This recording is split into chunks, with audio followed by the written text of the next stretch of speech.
On today's episode of Chords Bait, we will be breaking down my personal ranking of which Nightmare on Elm Street movie had the best portrayal of the classic horror icon Freddy Krueger. But before we get into it, I just want to mention that this video has a sponsor. That's right, a real one. And can you all guess who it is?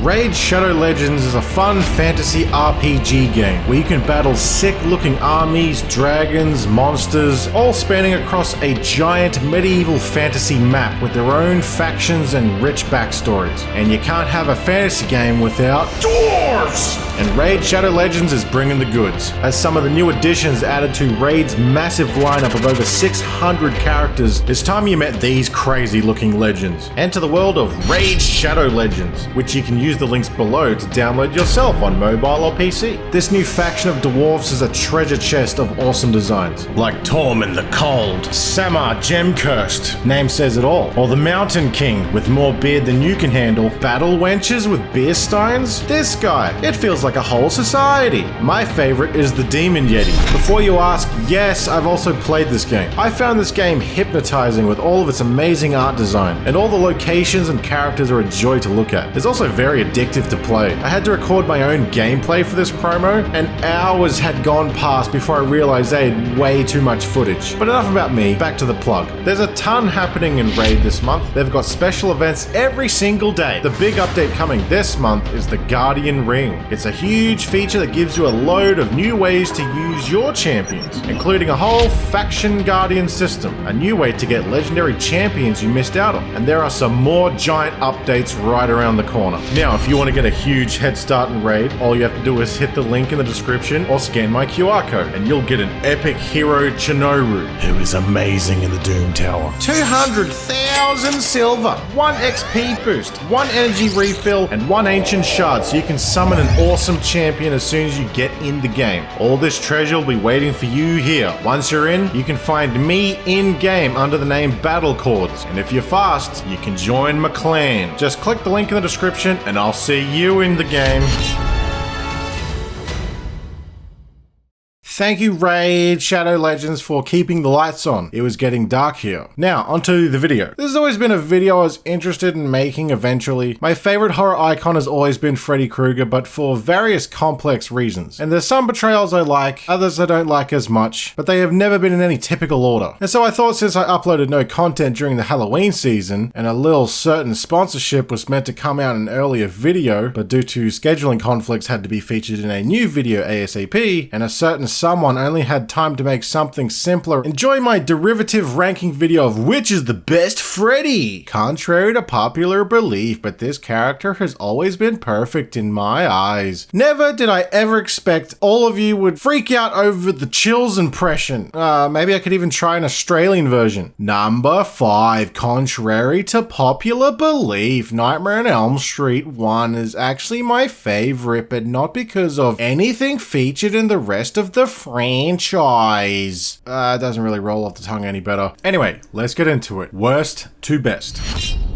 Number 9, Nightmare on Elm Street Remake. Ranked last due to being an insanely bland remake. In fact, the only thing I like from this Freddy is his little scissor finger thing with his glove.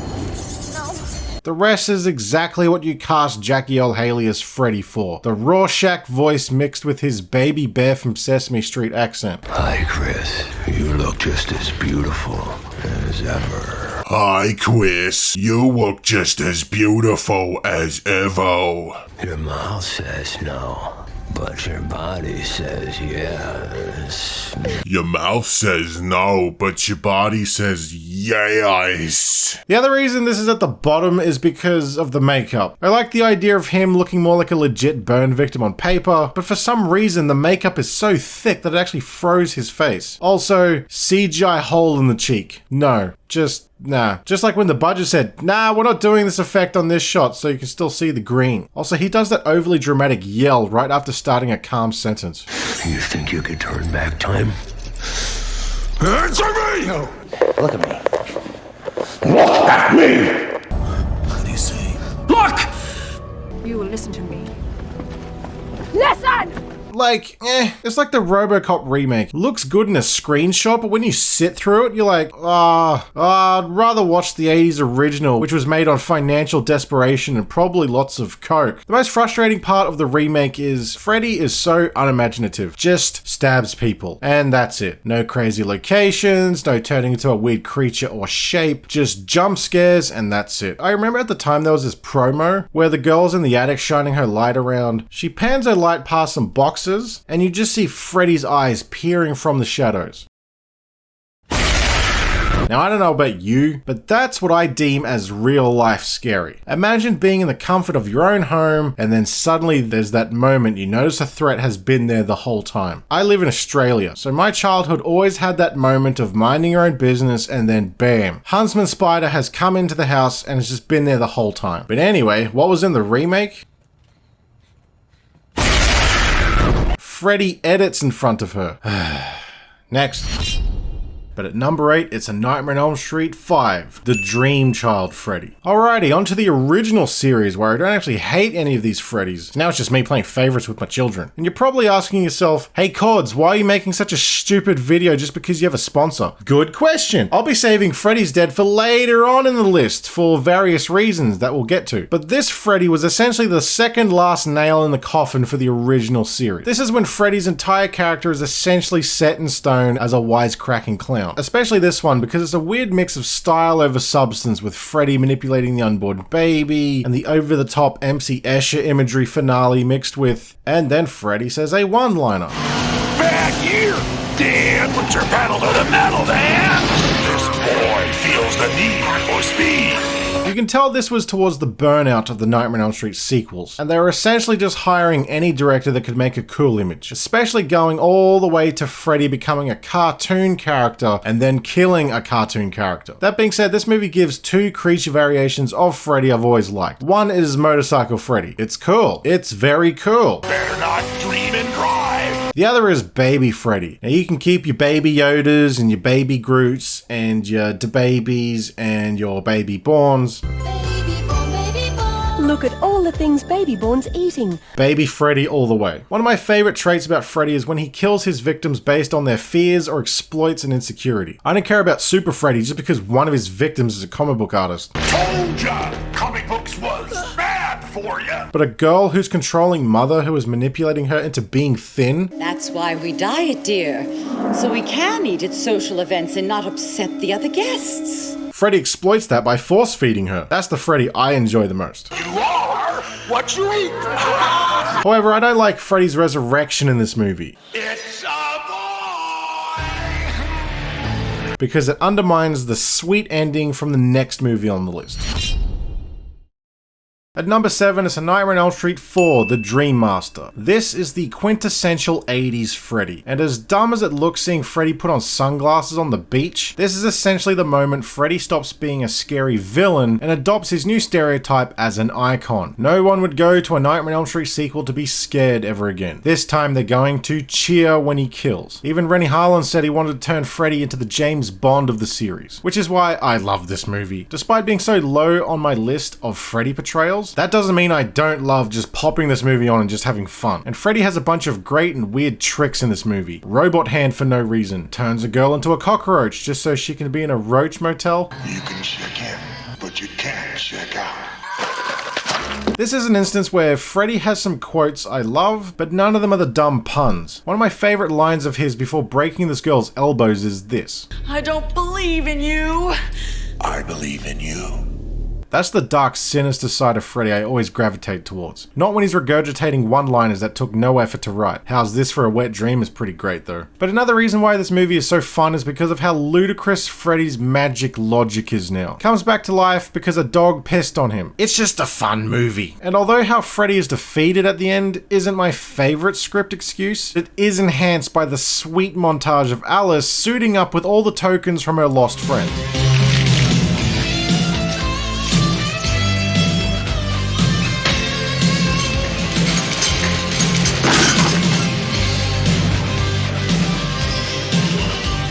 Then it's kind of iffy with just show Freddy his reflection and they pull him apart and he dead. And like, I don't know how much of a positive point this is, but I for some reason get a kick out of seeing him peel an apple with his glove. Onwards to the next on the list.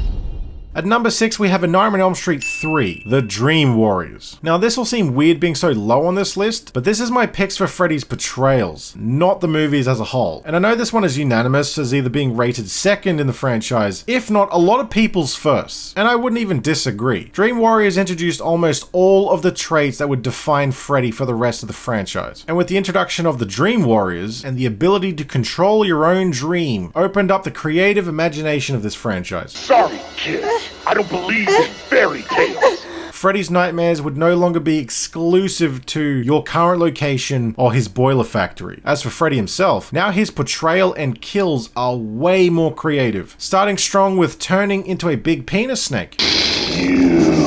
Oh my god. Turning into a puppet. His bones come back to life and swing a shovel. Traps this kid in the dream world with tongues. It's all good stuff. One of my most favorite sequences across the entire franchise is when he pulls out this kid's tendons and walks him like a puppet, and then cuts the strings so he falls to his death. Ace horror right there. Second only by the classic head in the TV. His classic line of "Welcome to Prime Time." It always irks me that no one ever says the few lines directly before it. That's what makes it for me. This is it, Jennifer. Your big break in TV. Welcome to prime time. And now, even though I'm not religious, I still think this is the definitive death for Freddy that satisfies the logic established. His burnt skeleton was never laid to rest. Even though Fred Krueger wouldn't deserve anything like that, having his bones locked up in the boot of a car since his death, essentially keeping his soul in limbo, is a great logic pass for how he can torment kids in their dreams. And finally, laying his bones to rest and blessing them with holy water. If this was the last Freddy movie ever made, I would have been satisfied with that death to wrap it all up. It's the only one of the franchise that makes the most sense. No deaths prior felt like anything, and every death afterwards is just, show him his reflection, send his baby form back to his mother, kill him with 3D. That being said, there's this one thing added to his character in this movie that I felt was just a little too over the top. Just being a child murderer always felt like it was enough, but having his mother be a nun who was raped by 100 maniacs in a mental asylum, I don't know, it just feels like hat on a hat. But anyway, next please.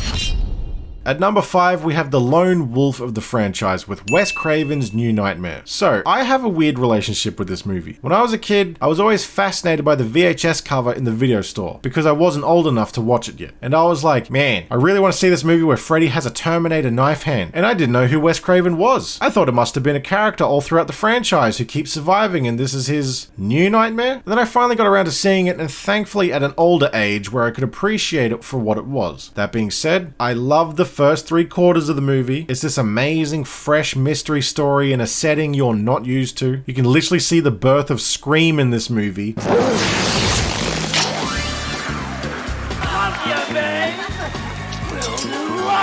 The meta retrospective of your own franchise while being a great new entry in it. The new dark take on Freddy is such a joy to watch. I like the trench coat, and even his new face makeup of it being like ripped flesh is great. And something that's cool about the new glove is that it's the version of the glove featured in the first 3 movie posters. So it's cool that it finally got brought to life in this movie, although a bit floppy and rubbery. But yeah, that's the movie's strength, is the realistic setting with the real actors playing themselves, and Freddy's attacking them in the real world because the franchise ended. Great stuff. Wouldn't compare it to any of the other movies in terms of its setting because it's just too different. And then they go down the bedsheet slide into new Freddy's world, and from that moment on, it just sort of feels like a parody of the Nightmare on Elm Street movies. The visual effects are not that good, and after Freddy has been so dark and mysterious the whole time... Miss me?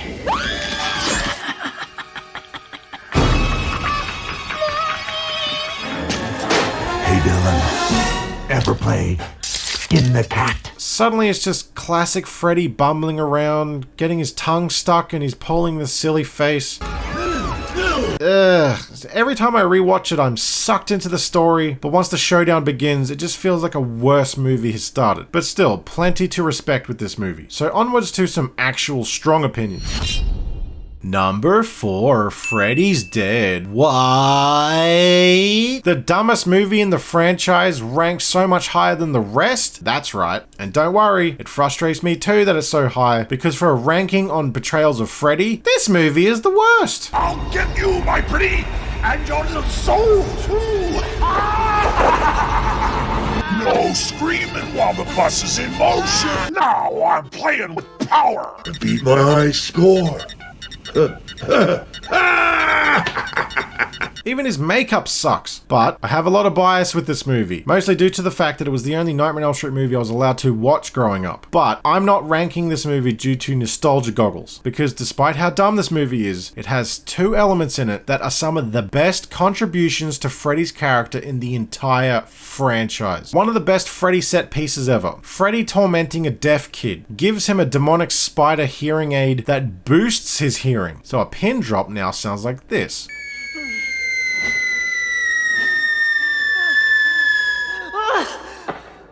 This is one of the greatest kill scenes for both creativity and how much it gets under your skin. And the other part that ranks this movie so high on the list is the Fred Krueger flashbacks. What this movie does is give you a great glimpse at serial killer Freddy, pre-burnt. I won't tell. Fred, please. I won't tell. We need to talk, Loretta. I love him having a mundane suburban life and a family. And when his daughter stumbles upon his secret room, you get all these different variations on his glove. This was such a perfect glimpse into how a Freddy prequel would have been just as great as a regular Nightmare on Elm Street movie. So yeah, despite being the dumbest in the franchise, that's what ranks the portrayal of his character so high for me. Because it isn't just a couple of flashbacks to tickle your nostalgia. It's not him finding the sweater and then finding the hat. It shows you a great unseen aspect about his character in an actual serious light. Also, it has Parker from Alien in it, and Alice Cooper, and Ryder, and the next one.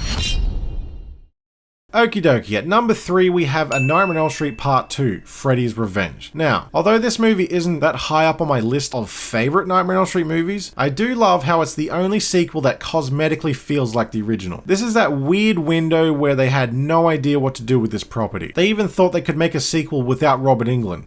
Just slap the makeup on a stunt guy, who cares? They rolled on one scene, and this is what they got.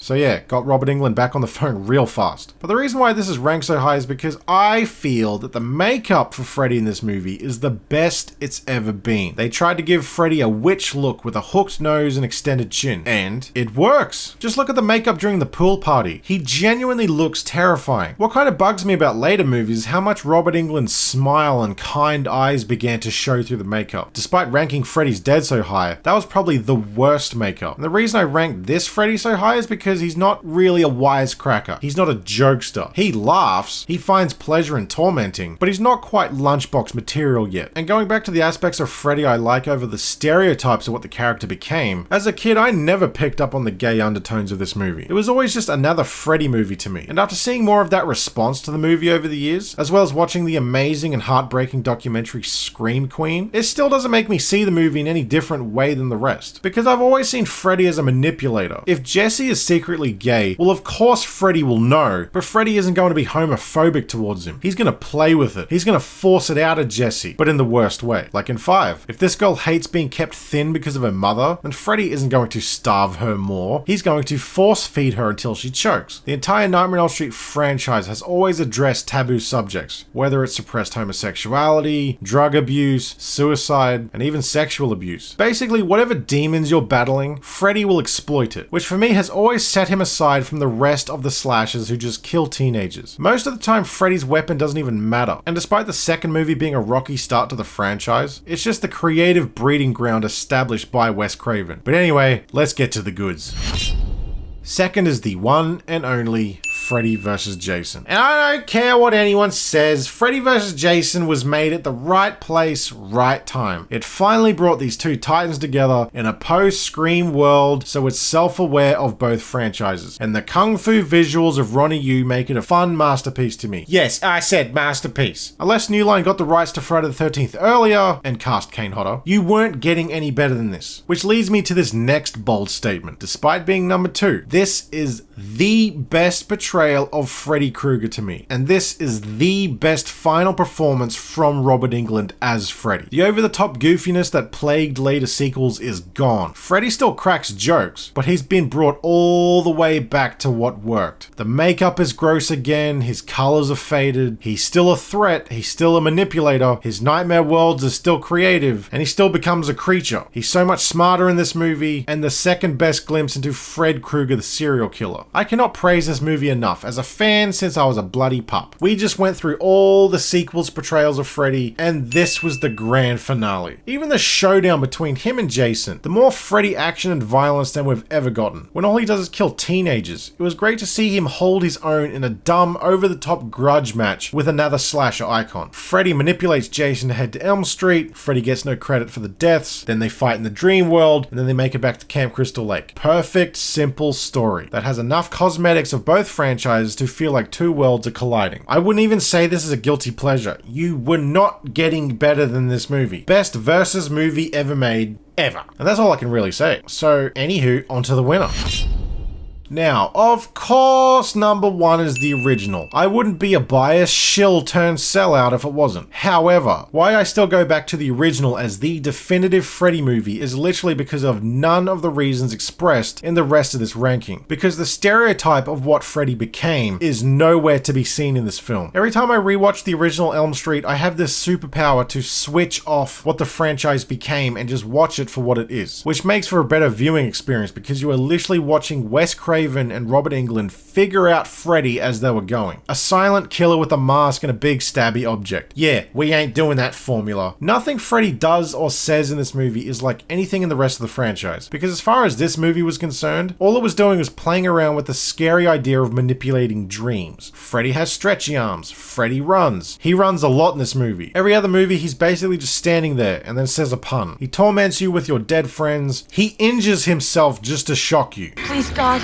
This is God. That's not a pun, and the movie doesn't even feature his iconic laugh.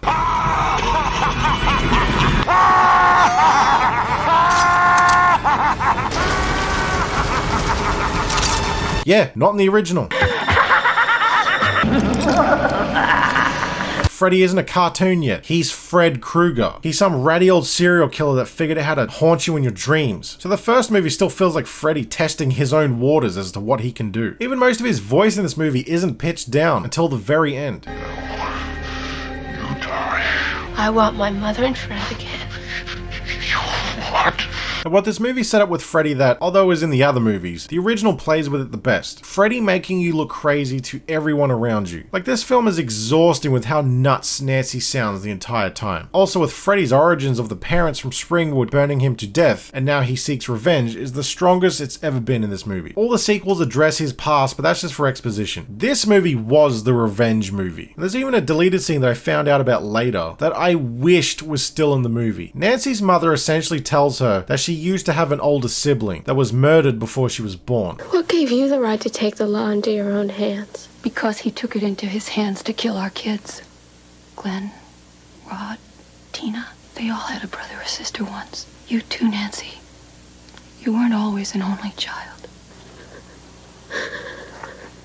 Like, Freddy killed an entire generation in this small town. That's dark stuff right there. The Freddy in Nightmare 1 is nothing like any Freddy that followed. And that's why it's ranked first. Not because it's the first. It's because it was the creative spark that birthed an icon. And that is my ranking of each portrayal of Freddy Krueger. Let me know what your personal ranking is in the comments. Peace out, y'all. Also, how you gonna hate on Chills when he has a rap career? Always gotta stay true to my roots. Number 15. You can catch me on your screen.